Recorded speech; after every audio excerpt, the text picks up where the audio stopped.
Shalom, selamat pagi saudara yang dikasih dalam Tuhan, umat Tuhan dimanapun Bapak Ibu Saudara berada. Pagi hari ini kita akan kembali merenungkan firman Tuhan dalam program Bible and Coffee. Kita terlebih dahulu mencari kerajaan Allah serta kebenarannya, dan kita percaya segala yang baik akan ditambah-tambahkan dalam kehidupan kita. Kita hidup bukan karena melihat, kita hidup karena percaya. Bagaimana kita bisa percaya? Tentu dengan memegang apa yang Tuhan janjikan dalam kehidupan kita. Sehingga apapun yang terjadi, yang hari-hari ini kita hadapi, kita tahu segala perkara dapat kita tanggung, dapat kita hadapi, dapat kita selesaikan di dalam Yesus yang memberikan kekuatan, dalam Yesus yang memberikan kemenangan buat kehidupan kita. Nah, saudara dikasih dalam Tuhan, kembali lagi saya mengajak setiap umat Tuhan, kita yang sudah diberkati oleh perenungan firman Tuhan melalui program Bible and Coffee ini, saya mengajak kita juga untuk jadi berkat. Ayo bagikan kembali sehingga melalui hidup saudara dan saya kita boleh menjadi perpanjangan tangan Tuhan untuk mengingatkan umat Tuhan, untuk membawa umat Tuhan dalam pengenalan akan Tuhan lebih lagi. Bagikan saja, ya kan, mereka mau dengar, mereka mau lihat, itu bukan urusan kita. Yang penting kita membagikan karena Roh Kudus yang nanti akan menggerakkan untuk menjamah setiap hati orang-orang yang telah kita sampaikan renungan firman Tuhan ini. Mari saudara yang dikasih dalam Tuhan, kita berdoa, kita datang kepada Tuhan. Bapa, terima kasih hari ini kami kembali datang kepada Tuhan.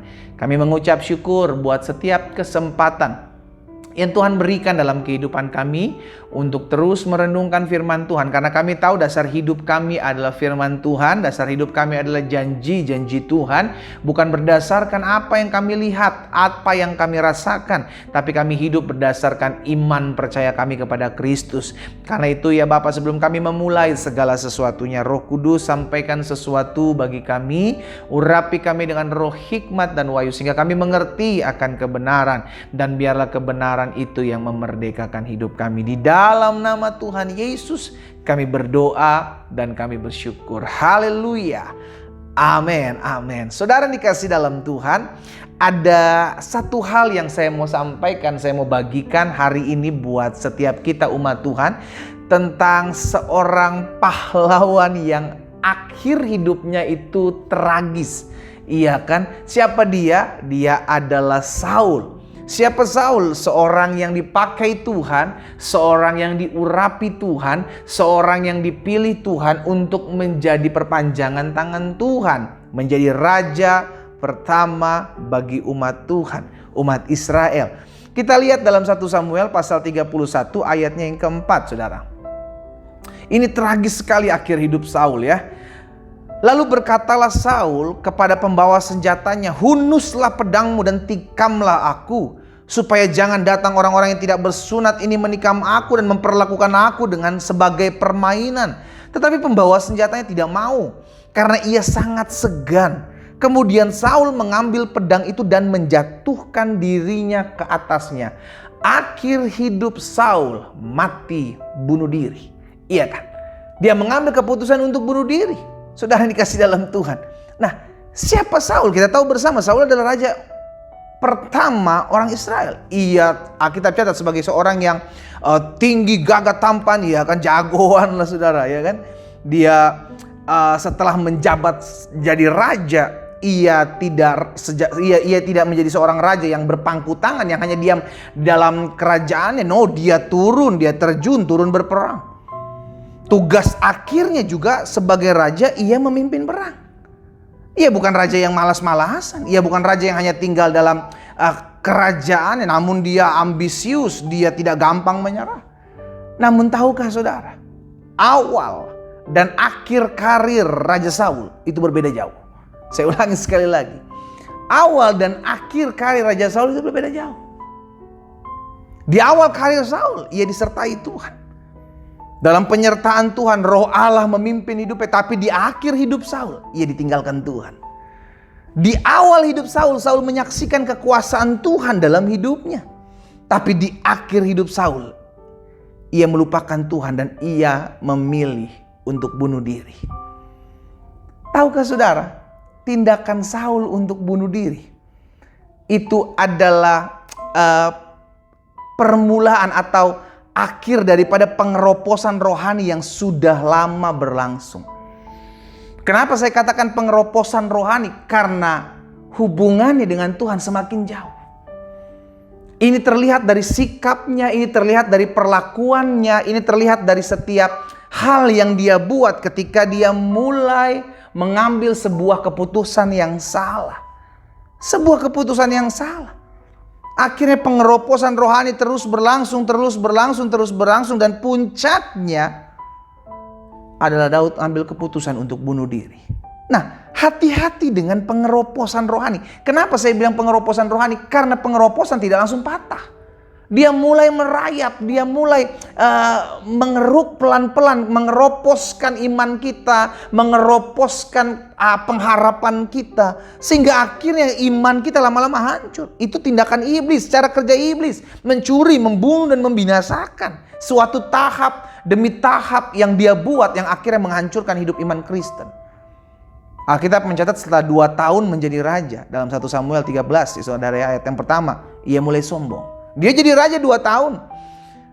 Kenapa saya bilang mulai sombong? Karena dia berani melakukan sesuatu yang bukan tugasnya, bukan job desk-nya sebagai raja. Dan ini sebuah hal yang sakral di mata Tuhan. Apa itu? Ia mempersembahkan korban bakaran yang memang bukan haknya dia untuk melakukan itu, saudara.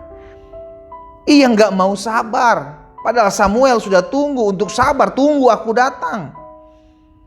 Baru nanti aku yang mempersembahkan, baru engkau pergi berperang. Nah, dalam peristiwa yang lain juga apa yang Saul buat? Ia berbuat menurut kehendaknya sendiri. Ia berbuat kemauannya sendiri dengan mengambil jarahan perang. Padahal Tuhan sudah bilang, musnahkan semua jarahan itu. Tapi Saul pilih yang bagus-bagus, saudara. Saul pilih yang bagus-bagus. Baru itu dia bilang lagi, oh ini bukan saya yang pilih, umat Tuhan yang pilih. Sudah dikasih dalam Tuhan. Ini adalah dampak dari pengeroposan kerohanian, pengeroposan iman dalam kehidupan iman Kristen. Dimulai dari apa? Tidak mau melakukan sebuah ketaatan. Mulai dari mempersembahkan korban bakaran yang bukan haknya dia untuk melakukan itu. Dan dia mulai apa? Melakukan apa yang menjadi keinginan dia, bukan keinginan Tuhan. Yang Tuhan udah suruh, basmi, musnahkan, binasakan semua barang jarahan. Bahkan dampaknya setelah Daud mengalahkan Goliat, ia dipenuhi iri hati, saudara. Ia benci. Karena apa? Karena Daud populer. Dia udah mulai kalah pamor. Dia mulai berpikir, jangan-jangan nanti tahta saya direbut. Nah, lihat saudara. Dalam keadaan seperti itu, Saul harusnya tetap mencari Tuhan. Tapi dia justru menjadi apa? Dia justru mencari pemanggil arwah. Bayangkan, saudara. Hidup orang yang mengalami pengeroposan rohani, makin lama, pelan tapi pasti, dia akan semakin jauh dari Tuhan. Ini liciknya iblis. Dia nggak bikin langsung patah, dia nggak bikin langsung murtad, tapi dia kikis sedikit demi sedikit. Yang beranggapan ya udah nggak apa-apa lah, berbuat dosa dikit doang kok, udah nggak apa-apa, nanti minta ampun lagi, nanti Tuhan mengampuni kok. Iya kan? Karena selalu diawali dengan hilangnya kesadaran akan dosa. Hilangnya kesadaran akan baca firman, merenungkan firman, dan mengabaikan firman pada akhirnya. Karena satu kali ketika kita berbuat dosa dan menganggapnya itu sebagai bukan dosa, istilahnya kompromi, maka hari demi hari hati nurani kita akan semakin tumpul. Seringkali dianalogikan seperti seorang bapak, seorang laki-laki yang sudah tua, ya kan, yang tidak lagi memperdulikan rambutnya yang sudah mulai menipis, saudara. Hingga akhirnya rambut ini tinggal satu helai. Harusnya kalau dia tahu, dia sadar rambutnya mulai menipis, maka dia lakukan perawatan rambut. Tidak tunggu sampai rontok, tidak tunggu sampai botak. Tapi karena dia udahlah nggak apa-apa lah, mulai menipis sampai akhir tinggal satu helai, sehingga ketika satu pagi dia lihat ke cermin, yang satu helai itu pun rontok. Dan dia panik, dia berteriak sama istrinya, "Ma, saya botak, saya botak." Saudara dikasih dalam Tuhan, kira-kira keruntuhan rohani adalah serupa dengan seperti itu. Kita tidak lagi mempedulikan kerohanian kita yang sedang keropos. Sampai kita tidak sadar, akhirnya kerohanian kita runtuh dan lumpuh dalam kita melakukan perkara-perkara mencari Tuhan. Hati-hati.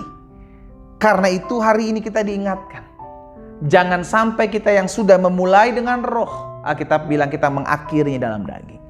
Karena itu pastikan, kalau kita sudah lihat ada gejala-gejala tentang pengeroposan rohani, kita sudah malas baca Alkitab, kita sudah malas berdoa, kita sudah tidak tertarik lagi dengan ibadah, kita sudah tidak tertarik lagi dengan puji-pujian, penyembahan. Hati-hati, engkau sedang bergerak ke dalam penghancuran, pengeroposan kerohanianmu. Berbalik, buru-buru datang kepada Tuhan. Datang kepada Tuhan, perbaiki hidupmu, mulai bangun mesbah lagi kepada Tuhan. Hari ini kita diingatkan, jangan sampai kita mengakhiri hidup kita dengan tragis. Kita sudah memulainya dengan Tuhan, kita sudah memulai dengan roh. Maka akhirnya dalam roh. Jangan ketika kita sudah memulai dalam roh, kita mengakhiri dalam daging. Sehingga akhirnya hidup kita sama seperti Saul, yang memulainya dengan Tuhan dan mengakhirinya dengan kehancuran. Kita berdoa, kita datang kepada Tuhan. Bapa, dalam nama Yesus, ampuni kami. Kalau selama ini kami tidak peka, kami tidak dengar-dengaran akan suara Tuhan. Hari ini kami diingatkan untuk tidak lagi membiarkan diri kami masuk dalam penipuan iblis yang mengeroposkan kerohanian kami, yang pada akhirnya mematahkan, menghancurkan iman kami. Tuhan, tolong kami. Sadarkan kami ya Allah Roh Kudus. Sehingga hari ini menjadi hari di mana kami berbalik kepada Tuhan. Kami mau dipulihkan, kami mau hidup kembali untuk memuliakan nama Tuhan. Kami sudah memulai dengan roh, di dalam roh, dan kami mau mengakhirinya semua itu dalam roh. Dan biarlah Roh Kudus yang memampukan kami. Hamba berdoa buat setiap umat-Mu ya Tuhan. Di dalam nama Tuhan Yesus. Mampukan kami, beri kami kepekaan, beri kami hikmat untuk melihat situasi, melihat keadaan di hari-hari ini. Sehingga kami menyadari akan apa yang terjadi dalam kehidupan kami. Di dalam nama Yesus kami berdoa. Haleluya. Amin. Kita nikmati kopi kita, saudara. Haleluya. Hati-hati dengan tipuan iblis. Dia tidak langsung menghancurkan iman kerohanian kita, tapi dia mulai kikis sedikit demi sedikit.